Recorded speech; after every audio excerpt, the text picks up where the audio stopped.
Halo semuanya, apa kabarnya? Semoga teman-teman semua di dalam keadaan sehat, dilancarkan pekerjaan maupun usahanya, amin.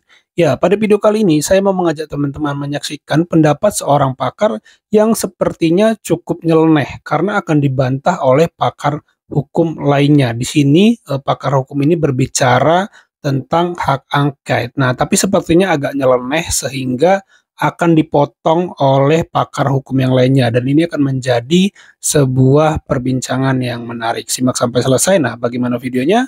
Coba kita simak dulu bareng-bareng. Jadi di Undang-Undang Pemilu tidak ada itu istilah angket. Saya meyakini betul bahwa hak angket soal kecurangan pemilu inkonstitusional. Ya, karena saya bukan bicara dari segi kepentingan politik. Ya, saya bicara secara konstitusional. Memang Undang-Undang Pemilu itu lex spesialis rogat legislatif yang di undang-undang sebelum menyesatkan publik ya. Di undang-undang pemilu ya pasti tidak ada hak angket. Makanya semua bicara hak angket itu ada di undang-undang MD3 soal peraturan perundang-undangan termasuk undang-undang pemilu. Begini, Fer. saya tambahin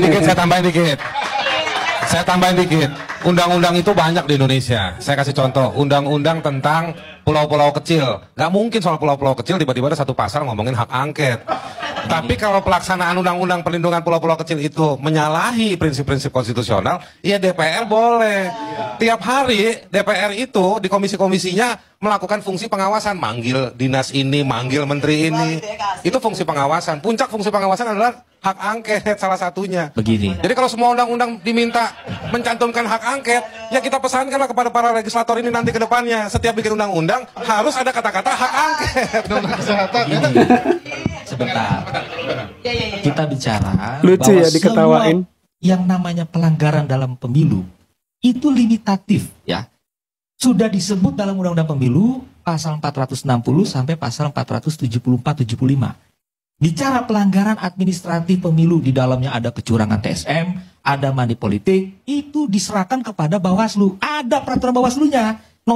Dibilang PJ itu adalah bagian dari strategi perencanaan matang. Kecurangan. Hati-hati. Saya bisa challenge ini. Kebijakan PJ sudah diuji oleh Mahkamah Konstitusi dan ada putusan nomor 55 tahun 2019. PJ adalah kebijakan yang sah secara konstitusional. Sebentar, saya tanya dulu. Sebentar, Fer. Anda akan nyebut PJ. Penunjukan PJ melanggar putusan MK nggak? Sebentar, ini jawab dulu. Dan sekarang legitimate. Penunjukan PJ oleh Presiden Jokowi itu. Saya ahlinya di PT UN. Makanya saya tanya, kan Anda saya jelasin sedikit, Fer. Sebentar, Fer. Saya ahli ketika 88 PJ digugat di Pengadilan Tun Pak Karni. Saya ahlinya menteri. Dan akhirnya keputusan 88 PJ yang awal itu sah. Termasuk yang di Aceh. PJ Gubernur Aceh. Itu juga digugat ke PT UN dan hasilnya gugatan ditolak. Dan saya memberi keterangan juga secara tertulis. Artinya ini membuktikan bahwa dugaan-dugaan itu sebetulnya ya sudah harus dijawab oleh lembaga-lembaga yang diberi kewenangan. Ya. Jadi kalau bicara kecurangan TSM itu ranahnya Bawaslu, tidak ada itu urusannya kepada pansus hak angket DPR. Nah, itu jelas inkonstitusional, ya. Nah, ini yang harus kita sepakati bersama bahwa di dalam negara demokrasi kita boleh saja itu menjadi. Saya bukan mau motong. Saya cuma mau nambahin pertanyaan supaya Anda jawab sekalian. Silakan. Jika Bawaslunya tidak menjalankan tugasnya, itu bagaimana? Jika Bawaslunya tidak punya kapasitas menghadapi fakta peristiwa-peristiwa yang kita duga sebagai sebuah kejahatan atau pelanggaran, itu bagaimana? Silakan dijawab. Nggak terpilih lagi jadi anggota Bawaslu. Ya, kalau itu sudah pasti. Maka saya bilang tadi, putusan MK nomor 11 tahun 2010 itu menempatkan satu kesatuan fungsi penyelenggara pemilu, ada KPU, Bawaslu, dan DKPP. Kalau untuk pelaksanaan tugas penyelenggara pemilu yang tidak profesional, maka ranahnya adalah di DKPP. Itu ranahnya. Tidak boleh kita menghakimi lembaga di luar itu. Saya setuju, dan DKPP sudah menghasilkan putusan yang katanya ketua KPU-nya melakukan pelanggaran etik berat. Saya ahli di perkara itu. Saya ahlinya KPU. Sudah. Saya kasih tahu lah. Ahli terus ya. Semua produk yang bermasalah pasti Ruli ahlinya. Ini kayaknya lalu bukan gua ya. Bukan gua ini bukan gua. Jadi semakin banyak sengketa kita dia makin kaya ini. Enggak, dia makin jelas faktanya, makin tersistematis karena saksinya dia terus. Begini, Pokoknya- saya begitu. Ini fakta. Saya dihadirkan dalam persidangan dan Jadi menurut saya DKPP kalah pamornya sama ILC ini. ILC ini bisa menemukan satu poin penting sistematisnya bahwa Anda melulu yang muncul Adalah membangun argumentasi. Satu, yang kedua ada desainernya di sini lagi. Ini desainernya, ini aktor lapangannya. Ini jelas ini hoax Bang Arni. Karena saya ketemu beliau baru pada hari ini, belum pernah ketemu. ketemu fisik kan? begini ya, Aristri. Sebentar. Itu putusan DKPP saya kritik. Kenapa saya kritik? Putusan DKPP mestinya tidak ada pelanggaran etik berkaitan dengan tugas profesional ketua KPU, ya, dan beberapa anggota KPU. Karena apa? KPU sudah melaksanakan putusan MK. Rul. Nah itu dia Satu putusan kritik anda itu harus Anda sampaikan ke PDIP, ke PKB, ke P3 supaya ini jadi materi angket. Untuk kita uji di sana, diselidikin. Yang dibela Ruli itu adalah kasus salah satunya ketua KPU berjalan berdua dengan salah satu ketua partai dan disanksi berat oleh DKPP. Lalu Anda membela bahwa ketua KPU boleh kok melaksanakan tugas konstitusionalnya berjalan berdua dengan ketua partai lain. Kan nggak masuk akal cara berpikir hukum tata negara yang begituan, Ruli. Jadi begini ya Fer ya, saya melihat begini, saya luruskan aja ya. Kita kembali ke soal angket ya. Karena kalau misalnya itu kita melihat hasil putusan DKPP itu kan sudah terjadi dan ada putusan itu sudah diucapkan dalam sidang DKPP dan kemudian DKPP menilai itu terjadi adanya misalnya pelanggaran. Ya. Saya sampaikan sesuatu, Bang Karni. Pertama, subjek dan objek hukum yang kami bicarakan soal angket berbeda dengan cerita Ruli. Kami tidak nyinggung itu. Ini orang mau membubarkan partai politik. Pak. Enggak. Bang Fahri harus ketahui bahwa saya dan teman-teman yang melakukan penelitian soal pembaruan partai politik, kami yang menegaskan bahwa partai politik akan selalu ada dalam alam demokrasi Indonesia. Jadi nggak ada, tidak ada itu. Jangan Bang Fahri pick up the line untuk kemudian menghasut kami bicara untuk pembubaran partai politik. Ramalan dan desain. Saya mau mengatakan subjek kita tetap adalah eksekutif. Yang menjadi objeknya adalah soal cawe-cawe salah satunya yang dinyatakan sendiri oleh Presiden. Dan konsep cawe-cawe di dalam hak lembaga legislatif mempermasalahkan eksekutif ada. Contoh kasus Richard Nixon itu cawe-cawe. Presiden juga mengatakan, tunggu, supaya terang benerang, supaya Ruli tidak salah subjek dan objek yang dibicarakan, bahwa Presiden juga menggunakan data intelijen untuk mengetahui dapurnya partai.